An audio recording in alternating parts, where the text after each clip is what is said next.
Mboten kok sinuwun Kresna menika mbelani ingkang paman anggenipun gebang garwanipun ingkang Rama mboten. Mboten ajeng dumadi kaya ngoten. Mboten wonten Prabu Kresna kok melindungi wong demenan niku mboten wonten. Ngaten. Mboten ajeng kelakon. Sinuwun Kresna menika titising Sang Hyang Bathara Wisnu, dewa sing tungkang nentremke jagat.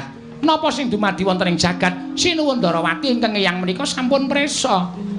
Ora kok sampun sinuwun Prabu Stika kok kaya dicritake Kertiwindu niku mboten nyata sinuwun. Mula kula aturi sareh. Merga nek mboten sareh niki sampeyan padha karo kula sebut iwak kecemplung ing wuwu, sulung mlebu geni. Tangeh kelakone urip mesti bakal tekaning pati. Lho, kowe nyias karo aku. Kowe nyembe karo aku ngilani dadaning putra Traju Tresna. Mboten. Kula niku mboten ngilani sapa-sapa. Ning kula